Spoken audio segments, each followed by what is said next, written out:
tapi khusus untuk anak yang mengalami trauma, ya, di mana respon psikologis anak itu mengalami apa ya, eh, kerusakan ya, psikologis anak itu mengalami kerusakan akibat pengalaman yang mengancam keselamatan dan kesejahteraan anak yang berdampak pada aspek emosional, perilaku, perkembangan sosial, sehingga membutuhkan pendekatan pengasuhan empati yang berorientasi pada pemulihan. Nah, kemudian apa itu yang disebut, yang dimaksud dengan pengasuhan empati yang berorientasi pada apa trauma itu? Nah, di sini pendekatan pengasuhan yang berorientasi sorry, pada pemulihan trauma ini merupakan pendekatan pengasuhan yang menempatkan pengalaman traumatis anak sebagai konteks trauma perilaku serta menekankan hubungan yang aman, penuh empati dan konsisten sebagai dasar dari proses pemulihan. Nah, untuk itu Bapak Ibu penting ketika melakukan assessment, uh, kita biasanya melakukan penggalian informasi terkait dengan latar belakang ya, latar belakang atau pendekatan psikodinamika ya, apa yang terjadi pada anak. Apakah Bapak Ibu menemukan ada kejadian-kejadian yang kemungkinan berdampak pada trauma pada anak? Karena kemungkinan begini, kalau Bapak Ibu tidak melakukan assessment secara mendalam terkait dengan kejadian-kejadian di masa lalu, mungkin ketika anak berperilaku buruk, ketika anak mudah marah, ketika anak menarik diri, ketika anak berkomunikasi buruk dengan orang lain, tidak percaya terhadap orang lain, dianggap itu adalah satu kenakalan. Nah, tapi kalau Bapak Ibu mengetahui bahwa banyak kejadian trauma di masa lalu, jadi Bapak Ibu bisa menempatkan pengasuhan Ibu adalah dengan pendekatan empati. Pendekatan empati ini yang menempatkan pengalaman traumatis anak sebagai konteks utama perilaku, ya, perilaku dalam perilaku yang muncul tadi ya. Jadi apa ya? Ini adalah sebagai dampak, bukan penyebab. Karena dia marah-marah, nah bukan penyebab, tapi ini adalah dampak ya perilaku ini. Nah, kemudian apa yang harus kita lakukan untuk memulai melakukan pengasuhan empati? Hal yang bisa kita lakukan terkait dengan pengasuhan empati ini, pertama, sebentar,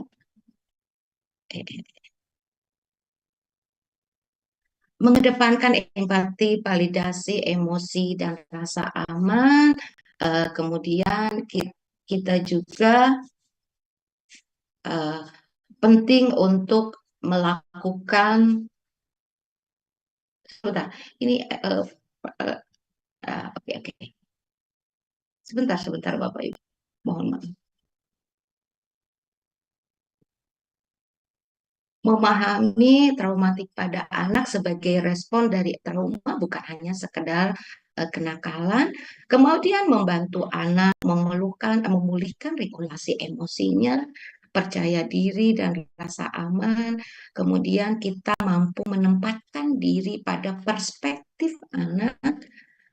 Kita juga perlu membuka ya atau menumbuhkan kepekaan terhadap perasaan dan kebutuhan emosional anak, serta penting merespon perilaku anak dengan pemahaman, bukan dengan kemarahan ya. Kemudian apalagi oh, oh, oh, oh, oh.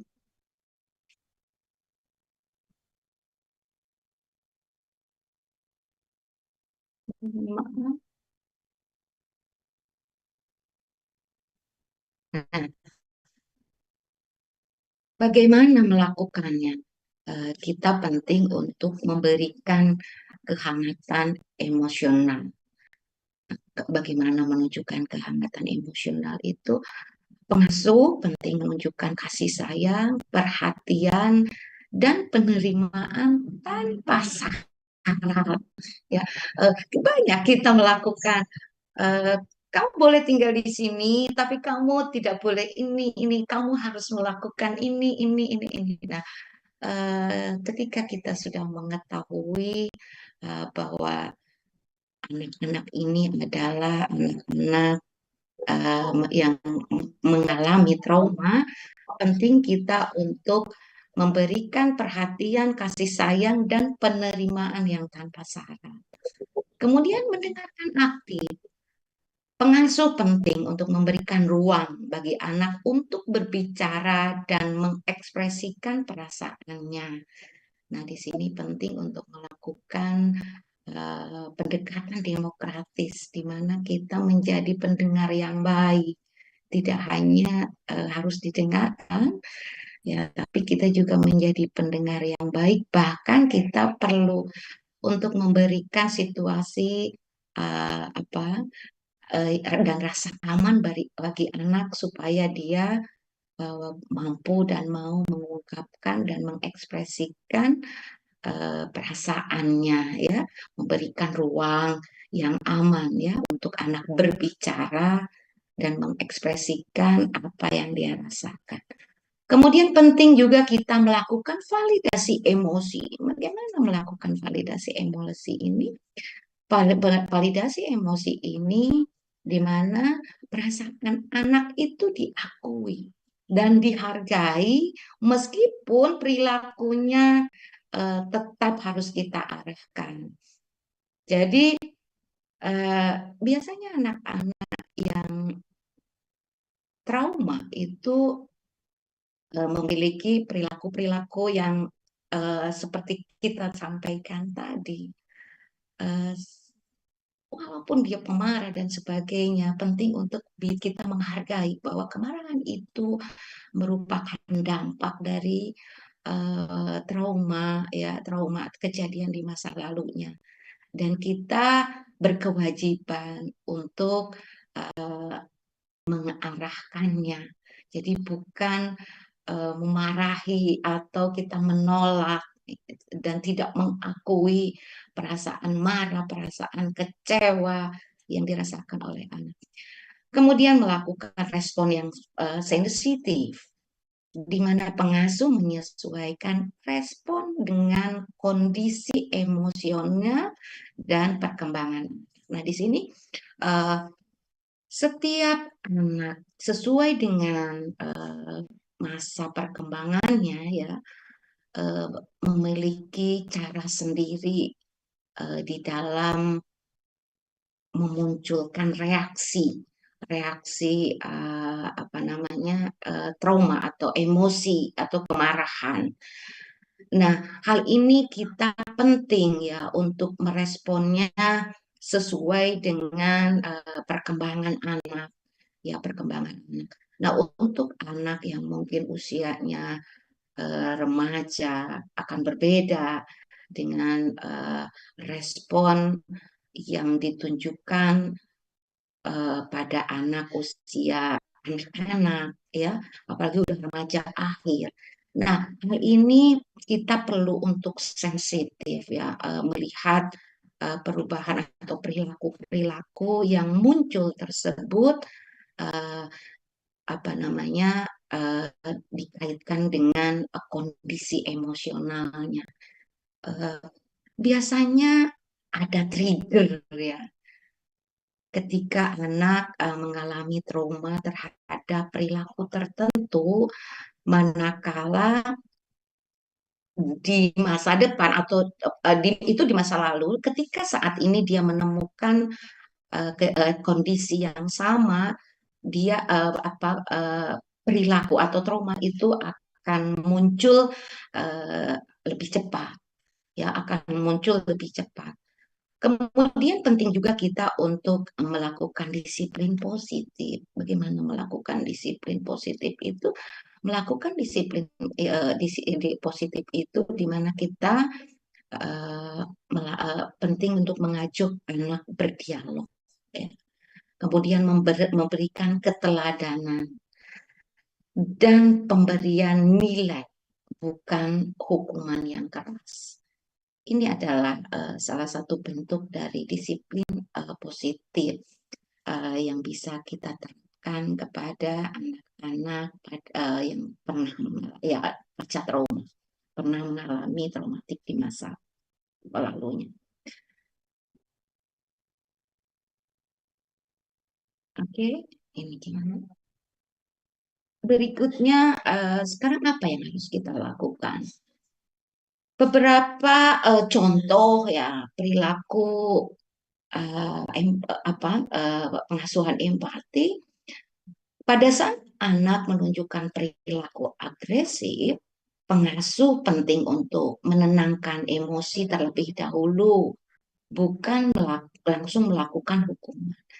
Karena kita ketahui ya, banyak trauma yang terjadi pada anak itu juga berdampak pada trauma terhadap pengasuh. Ya, nah jangan sampai kita menjadi apa namanya orang yang mudah terpengaruhi oleh trauma yang dialami anak. Karena sesungguhnya kita adalah seharusnya orang yang membantu anak keluar dari trauma itu. Nah, ketika anak emosi, kita juga sering terpancing emosi sehingga ketika dia melakukan perilaku agresif, eh, kita langsung menghukumnya, ya, bukan menenangkan anak itu supaya tidak emosi. Kemudian menggunakan kalimat-kalimat empati, ya. Kalimat empati itu seperti apa? Contoh ya, ini contoh yang eh, umum. Kita semua juga sering melakukan dan ini bisa menenangkan anak, ya. Ibu tahu kamu takut dan marah. Ibu akan selalu ada buat kamu. Kita akan menghadapinya bersama. Itu adalah apa kalimat-kalimat empati yang bisa menenangkan anak. Apalagi kita juga melakukannya dengan bentuk empati, atau dengan pelukan atau ya apa namanya dengan sentuhan. Nah, kalimat ini cukup efektif ya untuk menurunkan tingkat apa trauma pada anak. Kemudian juga bisa kita mengatakan, Ibu tahu kamu kecewa. Tidak apa-apa, perasaan itu wajar. Nah, di sini kita mengakui, ya, kita mengakui dan memaklumi bahwa eh, kecewa yang dialami itu adalah bukan suatu hal yang besar dan itu bisa terjadi pada siapa saja, ya. Kemudian memberikan sentuhan yang aman, ya, memberikan sentuhan aman seperti tadi jika anaknya nyaman. Nah, ingat banyak anak yang ketika dia sedang apa marah maupun dengan kecewa, anak menolak untuk disentuh. Kalau dia tidak menolak, berikan sentuhannya tersebut dan kata-kata yang membantu menenangkan anak. Kemudian bantulah anak untuk memahami perasaan dan menemukan cara aman mengekspresikannya. Nah, ini membantu anak menamai ya perasaan, memaknai bukan menamai, memaknai perasaan dan menemukan cara aman dalam mengekspresikannya. Di sini banyak anak yang mungkin ya tidak mudah untuk berbicara. Biasanya kalau kita sudah lama eh, mengasuh atau memahami mengasuh anak tersebut, kita pastinya bisa mengetahui ya bagaimana biasanya anak tersebut atau amannya anak tersebut mengekspresikan perasaannya. Penting kita untuk mengamati tempat-tempat yang menurut anak itu merasa nyaman. kemudian waktu juga ya, kemudian situasi seperti apa sih yang membuat anak bisa nyaman mengungkapkan perasaannya. Nah, ini penting ya kita memaknai hal tersebut. Kemudian kita juga penting untuk menenangkan anak sebelum menasehati. Nah, ini balik lagi, mau menasehati maupun menghukum ketika anak sudah tenang dulu, bukan pada saat emosi, bukan saat anak sedang berperilaku agresif ya. Ini seringkali terjadi pada anak-anak kecil ya, di mana kita menganggap itu adalah suatu kenakalan. Sehingga ketika anak menunjukkan perilaku emosi, kita langsung nasihati, kita langsung hukum. Kita penting untuk memaknai bahwa kita sendiri sebenarnya seringkali mengalami trauma-trauma yang mungkin tentunya dengan perkembangan waktu, kedekatan, dukungan lingkungan, dan kemampuan kita sendiri untuk menghadapinya, sehingga trauma itu eh, hanya yang sifatnya sementara. Nah, jadi penting untuk kita mengetahui manakala ya anak-anak, apa yang terjadi pada anak-anak di sekolah, apa yang terjadi dengan teman-teman di lingkungannya, apakah ada kejadian yang bisa menimbulkan trauma pada anak. Kemudian kita juga penting untuk menciptakan lingkungan keluarga terutama karena balik lagi sumber keluarga juga menjadi pendukung utama penyebab terjadinya trauma pada anak ya, kejadian-kejadian yang tidak harmonis di dalam keluarga ya, seringnya terjadi konflik di dalam keluarga, kemudian perilaku pengasuhan yang kekerasan baik secara fisik maupun verbal itu paling sering dia terima di lingkungan keluarganya. Kemudian menghindari bentakan dan ancaman, kemudian mengajak anak berdiskusi tentang solusi. Nah, ini penting kita uh, menanyakan pendapat. Dan tentunya bagi anak-anak yang sudah memahami, ya mengerti, ya dimungkinkan di usia-usia yang sudah bisa diajak bicara dan punya pemikiran yang apa namanya yang sudah sedikit matang gitu ya. Jadi di sini tidak hanya kita yang apa menentukan solusi yang terbaik buat anak, tapi kita juga penting untuk uh, berdialog, ya, mengajak berdiskusi dengan anak, kira-kira bagaimana solusinya atau apa yang harus kita lakukan untuk membantu dirinya atau dia akan melakukan apa, dan tentunya bukan semuanya harus kita ikuti, tentunya dengan supaya kita mengetahui apa yang dia inginkan dan kita bisa mengarahkannya ya. Kemudian selanjutnya adalah uh, kesimpulan dari kali ini adalah bahwa kita penting untuk memahami dan menyadari bahwa setiap anak itu memiliki resiko mengalami trauma karena anak berada pada tahap perkembangan yang masih rentan secara emosional dan sangat dipengaruhi oleh lingkungan, sehingga pengalaman negatif, kekerasan atau tekanan psikologi sosial ya dapat berdampak signifikan terhadap kesejahteraan dan perkembangan psikologisnya.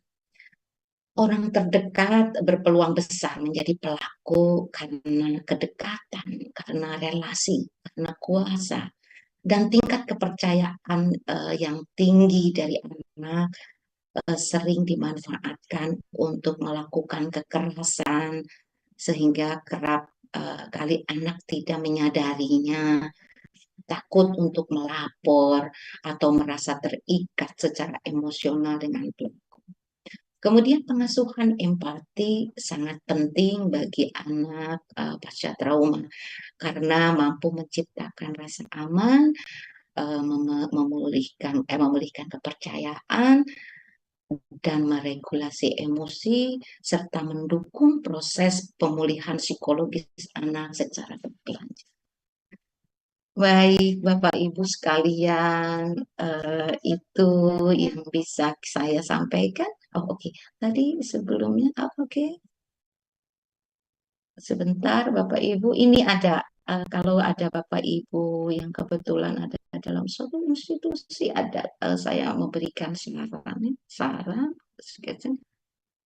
pada institusi atau lembaga pelayanan untuk membantu anak melalui orang tua akan dapat mengembangkan program pendampingan anak pasca trauma yang komprehensif dengan mengintegrasikan layanan secara profesional, penguatan kapasitas pengasuh melalui pelatihan pengasuhan empati berbasis trauma, serta membangun sistem layanan yang aman, responsif, dan berkelanjutan melalui kerjasama lintas provinsi, lintas sektor, demi mendukung pemulihan psikologis dan kesejahteraan anak secara optimal. Baik, Bapak Ibu, terima kasih. Itu yang bisa saya sampaikan. Ibu, Selanjutnya terima saya kasih. kembalikan ya pada Tiara. Silakan Tiara. Terima kasih, Ibu. Masya Allah, Ibu materinya luar biasa. Tiara.